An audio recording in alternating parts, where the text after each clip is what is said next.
Dan yang terakhir, mahasiswa mampu memahami mengenai prinsip komunikasi antar budaya yang efektif.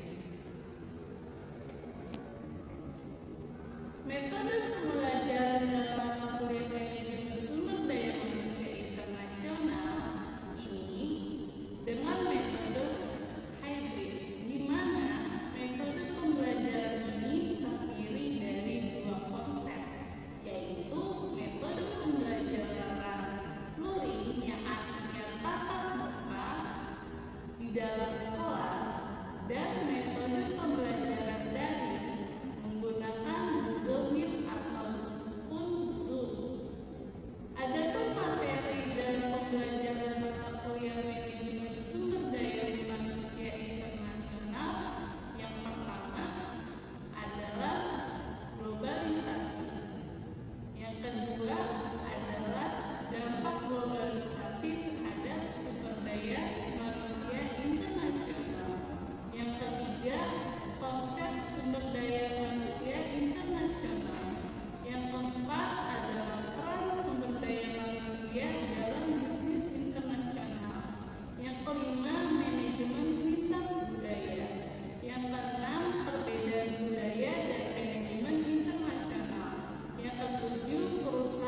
Ya, biasanya di daerah sama yang di kota berbeda budayanya, lalu segi budaya. Ya, lalu masuk mengenal perbedaan budaya. Nah, budaya itu bisa dilihat dari segi nilai-nilai sosialnya. Dimana kalau misalnya orang Amerika itu berpandangan bahwa uang adalah segalanya, dalam artian time is money kalau buat orang Amerika ya yang bekerja di sana. Tapi kalau orang Indonesia tidak seperti itu beranggapan ya, memang untuk uang itu untuk membeli semua kebutuhan, tapi bukan untuk segalanya ya. Tapi kalau misalnya pandangan orang Amerika bahwa budaya mereka ada time is money ya, jadi waktu itu adalah uang, itu adalah pandangan orang Amerika itu sendiri. Lalu yang kedua itu adalah peran dan status budaya, di mana perannya itu dimainkan seseorang termasuk siapa yang berkomunikasi nih ya. Biasanya peran dan status budaya itu ada yang negara-negara yang ada yang membedakan antara kesetaraan gender, misalnya yang pria harus lebih tinggi statusnya dibandingkan dengan wanita ya. Biasanya itu kayak di negara-negara maju kayak Amerika, Eropa ya, dan lain sebagainya. Lalu pengambilan keputusan. Nah, ini biasanya kalau di negara-negara maju seperti Amerika, Kanada itu biasanya kalau para manajernya itu tuh biasanya bisa secepat mungkin mengambil keputusan ya, karena keputusannya itu nggak bertele-tele, jadi langsung diambil, ditetapkan gitu. Itu kalau di negara maju. Kalau itu kan prosesnya panjang banget kalau mengambil keputusan itu. Beda dengan negara yang maju ya, yang udah maju seperti Amerika dan Kanada. Lalu dari segi konsep waktunya nih, sebagian besar penduduk yang negara maju itu menyadari kalau waktu itu sangat berharga ya. Jadi mereka itu benar-benar memanfaatkan waktu itu dengan sebaik-baiknya ya. Jadi harus bisa menuju langsung ke intinya. Kalau misalnya ada permasalahan langsung diselesaikan. Jadi buat orang yang negara-negaranya maju itu waktu itu sangat berharga sekali ya. Ya, lalu perilaku etis. Nah, perilaku etis itu adalah bagaimana perusahaan itu memberikan sikapnya, perusahaan itu memberikan persetujuan dari segi legalitasnya ya, dalam bentuk membayar sejumlah gaji, contohnya seperti itu sikap gajinya, bayar harus tepat waktu ya. Jadi tunjangan apa semuanya, kesehatan harus diperhatikan ya. Kalau di negara-negara maju nih ya, banyak kayak misalnya kan kalau kerja di perusahaan multinasional atau yang perusahaan besar itu kan beda sekali sama perusahaan yang biasa aja gitu kan. Dari segi gajinya lebih tinggi ya, lalu bonusnya lebih besar, lalu ada lagi kesehatannya terjamin, lalu sampai pensiun dan lain sebagainya. Berbeda sama kalau misalnya kita kerja di Indonesia ya kan, gajinya jauh sekali gitu sampai yang di luar gitu kan, dan ada bonusnya, ada tunjangan dan lain sebagainya, beda dengan kita gitu. Dan bayarannya pasti lebih besar kalau yang kita bekerja di perusahaan luar gitu ya, dibandingkan dengan Indonesia. Ya, lalu ini dia adalah budaya memiliki beberapa komponen. Nah, komponen itu yang pertama itu dari segi teknologinya. Nah, teknologi di mana bisa mengubah dan membentuk suatu produk yang bisa berguna bagi masyarakat nih. Kalau zaman dulu misalnya habis panen padi misalnya, kalau dulu kan masih manual nih, harus ditumbuk dan lain sebagainya. Kalau sekarang udah pakai teknologi, udah pakai mesin, jadinya lebih memudahkan. Jadi mereka tuh bisa cepat gitu menjualnya sehingga dapat mudah juga berguna buat bagi masyarakatnya. Lalu dari segi ekonominya nih, karena adanya budaya mengubah segala kemampuan seseorang untuk menghasilkan sesuatu yang bermanfaat bukan hanya bagi dirinya sendiri, tapi juga untuk orang lain gitu, termasuk menghasilkan barang dan jasa lalu bisa mendistribusikan langsung atau mengkonsumsinya secara langsung. Lalu dari segi organisasi, di mana seseorang itu bisa mengorganisasikan kegiatan mereka dapat hidup secara harmonis dengan yang satu dengan yang lainnya. Jadi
saling mengerti satu sama lain, terlebih dari cara mereka berkomunikasinya.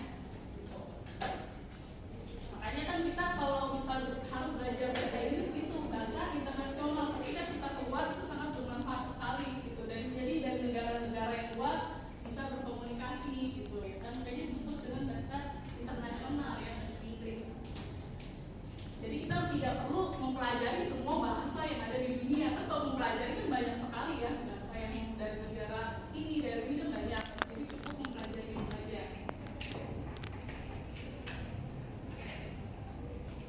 Lalu ada kesadaran diri. Nah, di mana kesadaran diri ini kita harus bisa menghargai, menghormati dengan adanya perbedaan itu. Jangan menjadikan perbedaan itu menjadi konflik satu sama lain.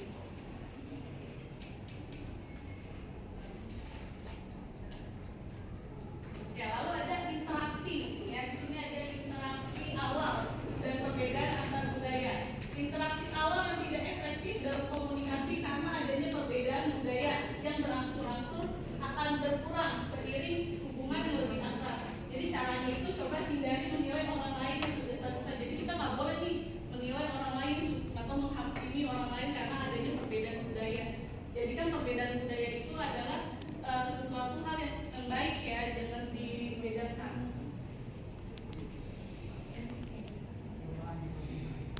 Oke, sampai sini ada yang mau ditanyakan nggak? Ya.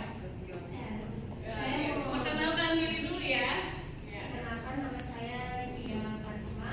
Saya ingin bertanya bagaimana cara dalam menerima perbedaan budaya agar tidak terjadi konflik. Oke, cara menerima perbedaan budaya supaya tidak terjadi konflik, yang pertama itu kita harus saling menghargai satu sama lain antara budaya satu dengan yang lain. Jangan menghakimi ya, jangan memberikan persepsi yang tidak suka sesuai ya.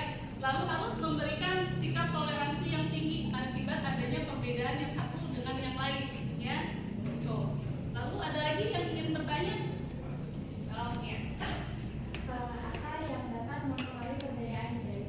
Yang mempengaruhi perbedaan budaya. Perbedaan budaya itu bisa terjadi karena adanya letak geografis atau wilayah suatu negara. Ya, lalu bisa juga dilihat dari bentuk negara nih. Bentuk negara Amerika dengan Indonesia kan jelas berbeda dari segi budaya, orang barat dan orang timur. Lalu kondisi alam di Amerika itu berbeda dengan kondisi alam di Indonesia. Contohnya misalnya di sana ada musim dingin, di sini enggak gitu kan. Lalu ada lagi yang membedakannya itu adalah dari komunikasi, cara mereka berbicara ya berbeda sekali. Mereka menggunakan bahasa Inggris misalnya, di Indonesia menggunakan bahasa Indonesia. Jadi dari cara mereka berkomunikasi pun berbeda gitu. Makanya kita harus saling menghargai, saling memberikan toleransi yang tinggi, tidak membedakan satu budaya yang lain satu dengan yang lainnya. Gimana, udah paham semua belum? Paham semua. Oke, di materi selanjutnya yaitu mengenai parameter budaya. Budaya adalah gaya hidup unik suatu kelompok tertentu, ya, di mana setiap kelompok masyarakat itu harus memiliki suatu bahasa, baik itu dari cara bahasanya, komunikasinya, lalu cara makannya, beserta cara yang berbeda, sehingga dalam kelompok lain itu bukan bagian dari kelompok tersebut merasa asing dan menganggap dirinya itu unik gitu. Lalu budaya itu merupakan pengetahuan yang harus dikomunikasikan, baik itu dari sifat, perilaku yang harus dipelajari ya, dan juga ada pada anggota kelompok sosial dan berwujud pada lembaga-lembaga dan artefaknya. Jadi pengetahuan ini menyangkut bagaimana menghadapi dan beradaptasi dengan tantangan-tantangan yang ada, misalnya dari kelahiran, pertumbuhan, hubungan-hubungan sosial, bahkan kematian. Jadi serta ketika orang yang beradaptasi dengan hal-hal yang ganjil yang ada di muka bumi. Nah, itu adalah salah satunya. Lalu ada budaya yang membantu memahami wilayah tempatnya, letaknya, ya, di mana nanti tempat itu tidak asing lagi bagi dia, gitu. Jadi tidak untuk orang yang menempatinya. Jadi budaya itu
menyimpulkan ya bahwa perbedaan budaya itu dapat mempengaruhi bagaimana dari akses manajernya,